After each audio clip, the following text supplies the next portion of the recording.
Barbara Streisand had this beautiful clifftop residence in California with a pool, multiple wings, and direct views of the ocean. The California Coastal Records Project photographed this residence in Malibu to document coastal erosion, but Streisand was not happy about this. Streisand actually tried to suppress the images by suing the photographer for $50 million, and this lawsuit backfired. Before the lawsuit, this photograph was only downloaded 6 times. But after the lawsuit, this photograph got so much attention, it was downloaded over 400,000 times. This picture went so viral that this phenomenon of an attempt to hide or censor information backfiring got a name, the Streisand Effect. Today, we are going to be talking about the Streisand Effect and a few examples in pop culture and in Desi culture. We're going to be also sharing a few real stories from people from the internet where the Streisand Effect was put into action. So let's get started. Hi, my name is Shri and welcome to Masala Takes. This is where I share my takes on stories from the internet and topics related to culture, identity, community, and human dynamics.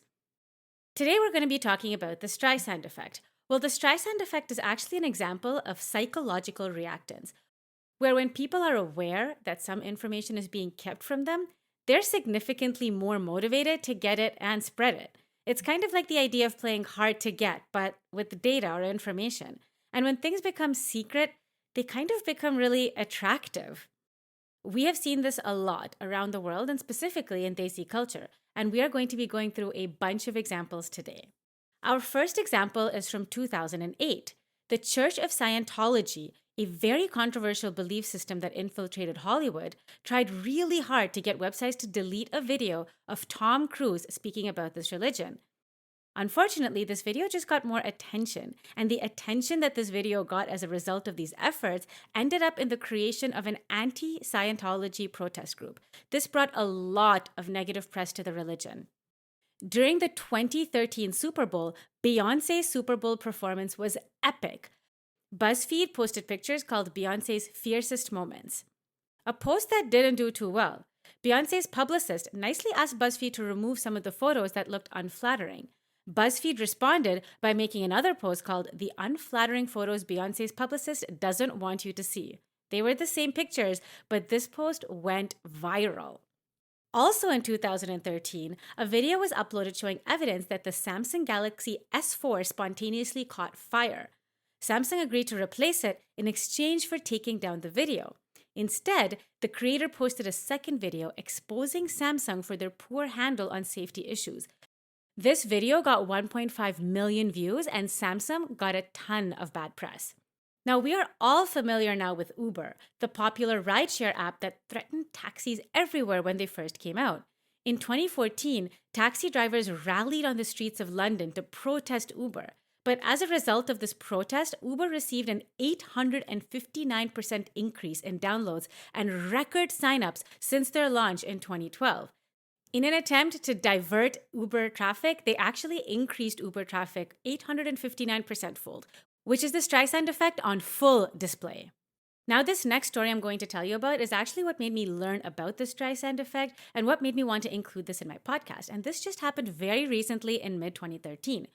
Colleen Ballinger was a YouTube sensation in the 2010s, where stars like Lily Singh were ruling the internet. Her alter ego, Miranda Sings, targeted a young children's audience, and while I personally found her super annoying, I was in the minority at the time. She even had her own Netflix series and cameos in movies like Wreck-It Ralph. Her YouTube empire grew, and she also started posting as herself. She shared her journey into momhood and her personal journey with her relationship, but all of this came crashing down when it came out that she had used this platform to engage in inappropriate relationships with children.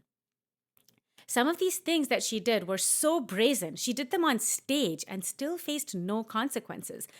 The character that she created was inappropriate by nature, but the target audience was little kids. She has posted several apology videos throughout the years for doing things like mailing children lingerie or sending children inappropriate messages.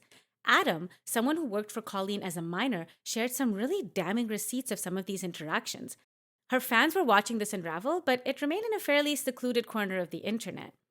In June of 2023, after some new information was shared, Colleen released an apology video against the wishes of her PR team, and this video went viral. She did this entire apology as a song on her ukulele. I am not making this up. And she negated every single apology of the past by blaming every single accusation of grooming, etc., as a part of something called the toxic gossip train. It was a very catchy song. Colleen is a talented musician, but it was 10 minutes of sheer gaslighting, and this video ended up getting over 15 million views. This song alluded to accusations long forgotten, and in the days that followed, the conversations reopened about offensive content made by Colleen, both racist and predatory in nature, from the beginning of time. Until this point, Colleen still had her success, her wins, her fans, and her accusations probably would have been blown over like all of the accusations of the past, with meaningful apologies and carefully crafted PR. But in the self-driven stunt to hide her past, she ended up bringing so much attention to the errors of her past that she basically erased her entire career. I have a lot of takes on cancel culture. It's probably a full episode, but I think in this case, all's well that ends well. Of course, I can't finish this episode without talking about a few examples from Bollywood and Desi culture. Now, in 2016, the Bollywood film Udta, Punjab was released with a star-studded cast. This film revolves around the drug abuse issues that plague the northern state of Punjab and the issues surrounding that, along with the socioeconomic impact. The Central Board of Film Certification requested that the makers of this movie make 89 cuts to this video, saying that the themes were too vulgar. They wanted to censor this drug problem, but the problem was that these cuts were so significant that the movie that would have remained wouldn't have even told the real story. Eventually, the Bombay High Court overrode that decision and allowed the full film to be released. Now, this whole controversy piqued the interest of viewers, and that movie ended up being one of director Abhishek Chaube's most popular movies. And really, psychologically, the whole thing about the Streisand Effect is that we want what we can't have. Now, recently, the BBC documentary called India, The Modi Question, was banned in India. Nobody had even heard about this, but after the ban, people were going to all lengths to find a way to watch this movie. And of course, it's not just media. If you grew up as an Indian literally anywhere in the world, you've probably heard of Bournvita. This was the health drink of the 90s. I never liked milk, but as a kid, I remember going to India for trips and being forced to have this drink first thing in the morning. Well, in April of 2023, an influencer created a video on Bournvita attacking the sugar content of this drink. This is content that we've all seen before, and it's really nothing new. But this video got nearly 12 million views right away. Bournvita sent a legal notice to this influencer, and the influencer quickly took the video down. However, this legal notice only made the video go even more viral. There were news articles and bootlegged videos everywhere. And it wouldn't be a Masala Takes podcast if I didn't share at least one story from Reddit on the Streisand Effect and how it impacts people in their day-to-day life. So I found this one story on a Reddit subreddit called Am I the A-hole? It's one of my favorite. So let's just get into that before we wrap up this episode. Am I the a-hole for saying that I was hurt, that I wasn't invited to a wedding that all my old friends were invited to? I, 28 male, used to have a friend group of about 10 people back when we were in middle school and high school. Then college happened and we all drifted apart. Nothing really happened to make us drift apart, just growing up and losing contact. Still friends, but not talk all the time, hang out regularly friends, if that makes sense. But of course, some of us stayed close friends with each other. Now, one person from this friend group, Kayla, fake name, 28 female, is getting married in a few weeks. I didn't get an invitation, but I wasn't hurt. I understood. We didn't stay close friends.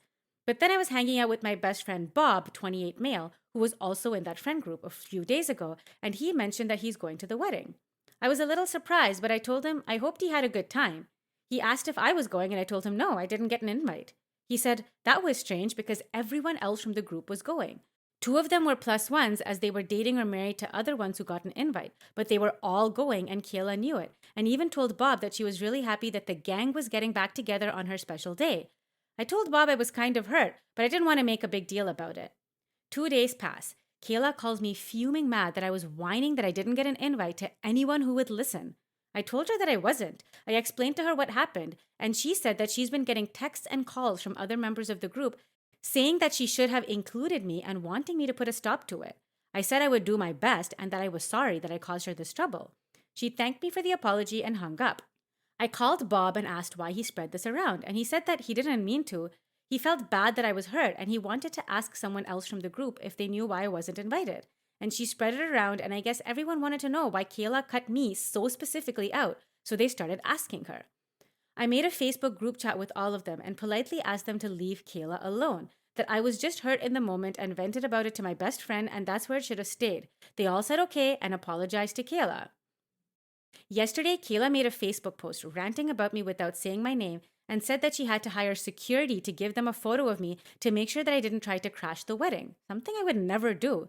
The comments under the post were all calling her out. She called me again and screamed at me that I was ruining her wedding and told me that some of her friends are considering not going to the wedding now. And now I'm just wondering if I should have just kept my mouth shut or stood up for myself or what. So this is definitely an example of the Streisand effect and how it impacts our day-to-day life. This issue would most likely have just been swept under the rug as a misunderstanding between friends if Kayla didn't decide to clear her name and make this Facebook post about it, because all she ended up doing was getting negative attention to herself about what she was trying to do. I mean, maybe there's something we don't know about for why this person was singled out and not, invited. Maybe Kayla had a crush on him, or maybe there's something that we don't really know about. But I think that this person had every right to tell his best friend in the moment when he realized that he was the only one who was not invited to be like, oh, that's hurtful. I think that's pretty straightforward response. I don't know if the best friend should have told the other friends, but I think that normal level of curiosity is also expected from a group of friends who have known each other a long time to be like, hey, how come Kayla didn't invite this one person? I think that's a normal conversation to have.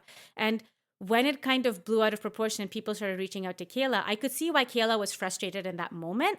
But I think that what this person did by telling everyone in the group to be like, hey, can you just leave Kayla alone? Like, it's her wedding. I don't care that much, was actually so cool and so respectful. And I think that this person really has an understanding that, hey, maybe we've drifted apart. And I think that's cool. So I think this person was handling it in a supremely mature way. I don't think this person is an a-hole at all. And I think that the person who messed it up for themselves was actually Kayla with this really silly Facebook post. First of all, I think, complaining about people on Facebook or Instagram or any public forum when it should be a conversation is really immature in general. But to make these kinds of strong, bold statements when they're not true, like there's no reason that Kayla has to hire security, and she knows that, but she's told herself a story in her head to justify why everyone is asking her this question. And she's probably just projecting and like trying to make up for the fact for the real reason that she was not inviting this friend. So there's probably something going on over there with Kayla, but Kayla is the one who messed this up for her friend, not anyone else. And if I was one of the friends in the group who was invited, I would have probably attended up until the Facebook point. I probably would have gone through the same thought process, especially if this was a friend I've had for like decades, right? I would have said, okay, Kayla didn't invite this guy. I wonder why. Maybe I'll ask Kayla directly. Oh, Kayla doesn't want to talk about it.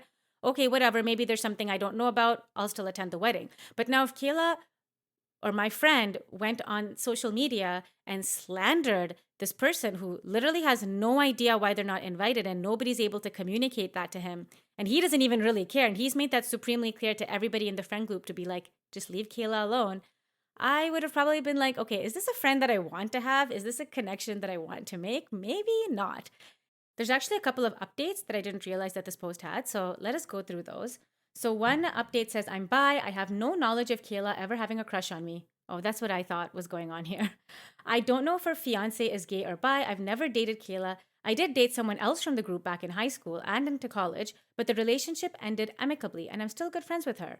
The only notable event that might have made things weird is that we all went skinny dipping once when we were 16, but nothing else really happened there, and as far as I know, nobody was creeped out or anything by it. There was no big political shift in any of us that may have divided us. And now there's two big updates, so let me open those up. Okay, so anyways, I got an answer for why I wasn't invited to the wedding. Turns out that someone else from the group named Samantha had a crush on me for years, but has been too afraid to tell me or act on it.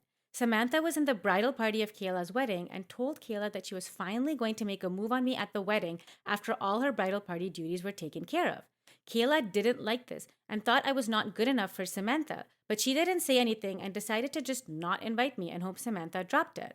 But when Samantha heard about me being not invited, she could smell the BS and confronted Kayla, knowing exactly why I wasn't invited, and she said that she wasn't sure she wanted to even be in the bridal party after Kayla would do something like this to her. That's when Kayla called me and flipped out the first time. After the group chat where I asked them to stop, Samantha was so upset that she did drop out of the bridal party, and that prompted the second phone call to blow up on me. Samantha called me this afternoon and told me all of this, apologized for the BS, and asked me out for dinner on the night of the wedding, and I accepted. This may seem pretty petty to go out on the night of the wedding, but it was Samantha's idea. And also, Kayla is just crazy, and her number and social media is blocked, so I can't get any more calls if she blows up at me a third time. Thanks for the judgment and the kind words and reassurance in my Am I the A post. This is exactly what I predicted. Like, Kayla had something up her sleeve, and she was trying to turn it on this guy who literally had no idea what was going on. Also, I think there's this big culture, like a bridezilla-y kind of culture, where all the attention has to be on you. But like, if people meet at your wedding, that's a great thing. In fact, at my wedding, my best friend from childhood, like we literally grew up together. Our parents knew each other before we were born. We are still like best friends today.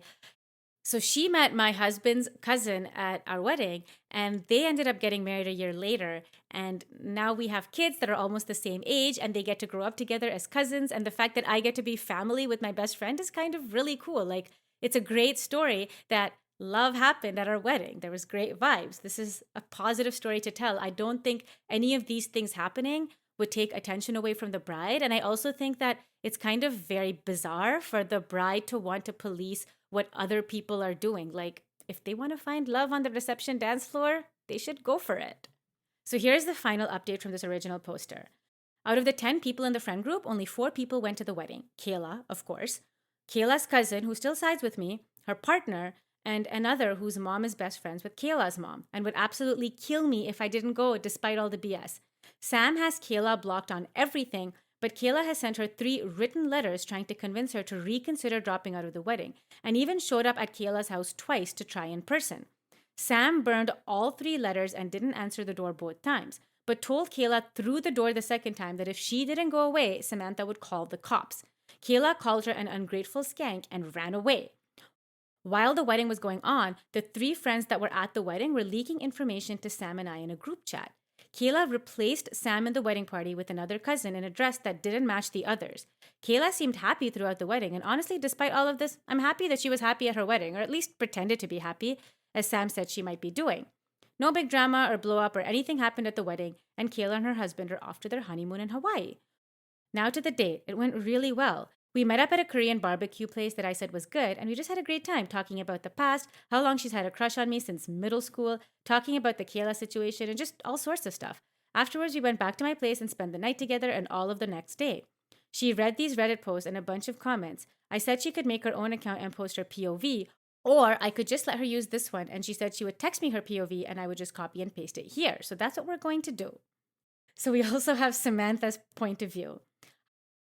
I just read Sam's entire POV, and I think it mirrors exactly what the original poster already posted, so I don't think there's any benefit of me rereading that whole thing.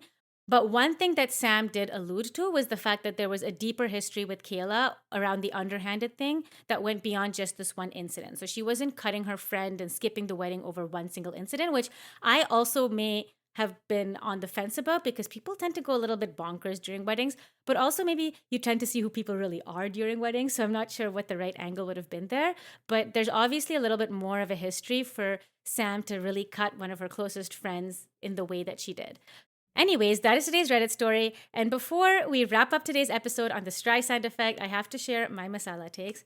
Now, when it comes to movies, media, and even popular brands or pop culture, people tend to psychologically be drawn to things they cannot have. But my personal take on how the Streisand effect can affect our day-to-day lives comes down to this quote that I found. It says, "It takes a lifetime to build a reputation and only a moment to ruin it." Whenever we share something, especially if it's something we're sharing publicly, we need to reflect on the intention of what we're sharing. We need to ask, what outcome do we hope for by posting, sharing, etc.? And if the outcome isn't really clear to you, it's probably best not to share it at all. Because if something negative were to spiral out of control, it could override all of the good things. As someone who shares candid takes on the internet, this is something I'm constantly thinking about. Have you ever experienced the Streisand effect in your life? Or have you ever just had the thrill of wanting to get something you can't have? Well, let me know, share all of your stories with me, and we will see you next week for another episode of Masala Takes. Bye! The past couple of years for me have been wild. I've had 2 major job changes. I started an art business. I even had a baby and went on maternity leave. But through all of that, I managed to keep painting and singing. I even started a podcast. And the thread holding this entire period of my life together has been this Shree's Arts Journal. This journal has specifically curated prompts designed to help all of us be way more intentional with our time and to manifest the future of our dreams. In my journal from 4 years ago, I had drawn myself sitting on a couch looking at a lake, and today I literally have that exact lake view. In my journal from 3 years ago, I started to use the goal setting pages to manifest being self-employed and having my own business. Within a few months, I had started my art business, and it happened by chance. In the journal entry I made in my first trimester, I had drawn myself living this maternity life where I could be a mom but still balance creativity and personal fulfillment, and I'm literally living that life today. There are so many specific questions in place to get us really thinking about what we want. I wasn't actively working on any of these goals, but my subconscious was definitely at work because I had written all of these things down. There are also a lot of prompts in place for reflection. I'm not the best personally at celebrating my personal wins, so seeing them all on one page has been really great for self-worth and for motivation. I have never been the most consistent person with journaling outside of my annual journaling period, and one thing I really love about the Shree's Arts Journal is that most of the prompts and the coloring book style affirmation pages are all free-flowing. They're just there when I'm ready to take a moment to look inwards. This journal was made for the busiest of us. There are literally no commitments. And this is the last year this journal will ever be in production. There are a very limited amount of these left, so make sure you check out the link in the description and use the code MASALA for $10 off. Let 2024 be our year of being more mindful and introspective. Again, use the code MASALA, MASALA, for $10 off. Let's get back to the episode.